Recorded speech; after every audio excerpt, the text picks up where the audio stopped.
Welcome to Aaron Mahnke's Cabinet of Curiosities, a production of iHeartRadio and Grim and Mild. Our world is full of the unexplainable. And if history is an open book, all of these amazing tales are right there on display, just waiting for us to explore. Welcome to the Cabinet of Curiosities.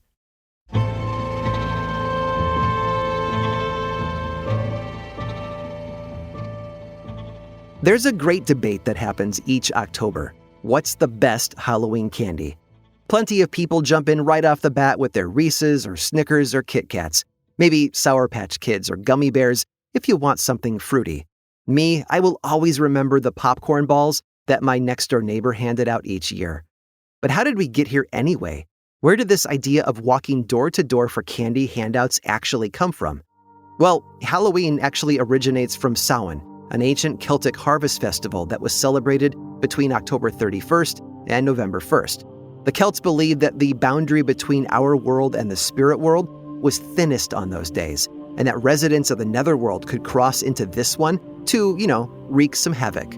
To bring order to that chaos, participants left offerings outside the village for any fairies, spirits, or monsters that might make an appearance. Bonfires were lit, and later, during the Middle Ages, little carved turnips called jack-o'-lanterns began cropping up to ward off evil. According to some sources, people also disguised themselves in costumes made of animal hides in an attempt to scare away those unwelcome ghostly visitors. And over time, it evolved into a practice called souling. This was when the poor folks in each community would visit the wealthy households where they would receive little cakes in exchange for a prayer. This later became a kid-only experience, where these children dressed up in costumes and, after knocking on a door, traded a song, a poem, or a joke instead of that prayer for a snack.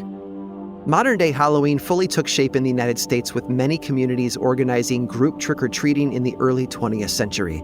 The trend took a short break for World War II, and in the baby boom that followed, many of the Halloween traditions that we know and love today became a cemented part of our culture.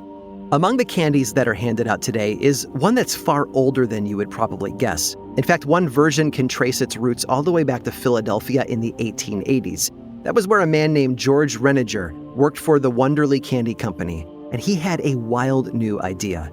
He proposed that they mold buttercream into the shape of harvest vegetables, shapes like chestnuts, turnips, corn, and pea pods, all meant to appeal to America's agricultural roots. And while all of them sounded great, the corn was the easiest shape, so that one came first. We're not sure what the original recipe was, but it was probably some mixture of sticky sugar and corn syrup. Renninger worked hard to perfect the candy's recipe and its shape. His grandson later told a newspaper that his granddad threw batches of it out to the family chickens and knew that it was the perfect shape once the chickens started going after it. He figured if the chickens were fooled into thinking that it was real corn, he had probably nailed it. In a nod to that goal, when the Golitz Confectionery Company picked up his recipe, they marketed it as chicken feed, complete with a big rooster on the front of the box. And soon enough, they were one of the largest producers of buttercream corn in the country, and they achieved that in part by using color. You see, each section of the candy was poured by hand in order to keep the colors separate and distinct. This process involved factory workers carrying heavy buckets filled with the candy mixture, who then walked backwards along a conveyor belt full of trays. And when I say heavy, I mean it too. Some of these buckets could weigh up to 200 pounds. Thankfully, this labor-intensive corn wasn't produced year-round. Part of the reason was to give the workers a rest, but it was also to create a link in the minds of the American people. Chicken feed was meant to tap into the joys of a bountiful harvest, which later helped connect it to Halloween. But not at first. Instead, it was really supposed to be a gag candy, a joke, a novelty. You see, the name chicken feed was pretty literal. Most Americans saw corn as food for livestock, and not people. It wasn't until after World War I that people started eating the vegetable in the same way that we do today. And even then, it was mostly out of necessity. As a result, Golitz could barely keep the boxes on the shelves. In an era before machine automation, it was hard to meet demand. Thanks to modern mechanization, though, their production hit a new high in the 1950s. And along the way, they realized that that old agricultural root of their candy had faded into the past. A new name was needed for their delicious treat, and it was eventually rebranded for the modern world. The bright colors and a catchy new name helped the candy secure its spot as a staple of Halloween, and there it remains to this day. Sure, it might be one of the most divisive candies in America and have a shelf life longer than a Twinkie, but you have to admit, Halloween just wouldn't be the same without candy corn.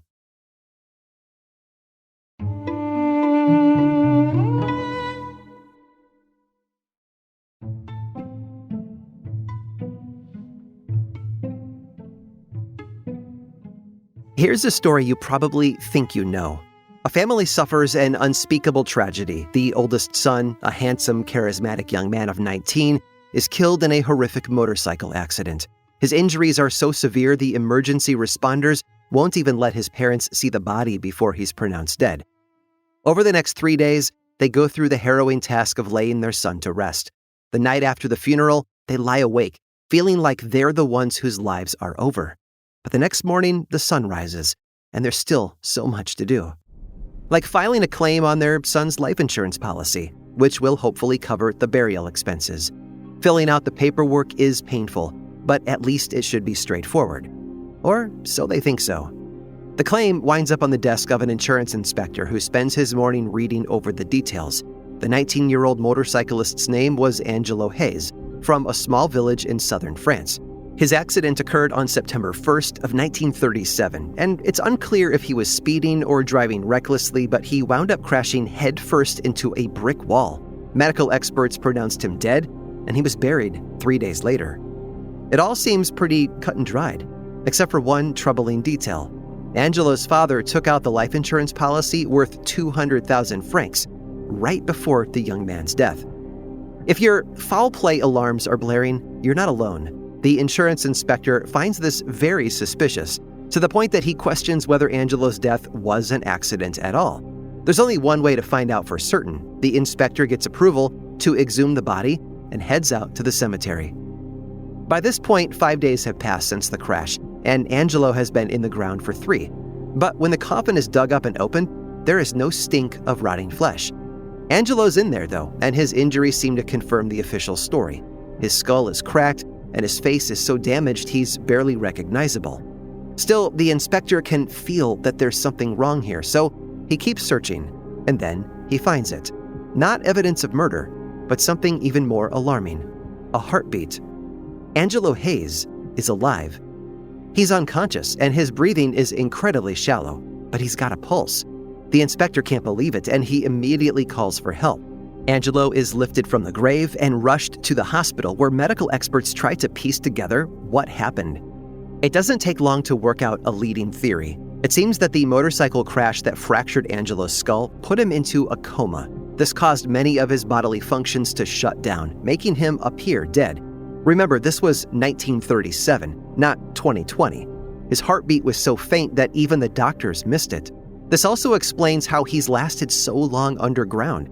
Coffins typically hold enough oxygen for 5 to 6 hours, but Angelo's breathing was so low that small amount of air lasted him for 2 whole days. Although he probably wouldn't have made it much longer. If the insurance inspector hadn't come along right when he did, Angelo really would have been dead.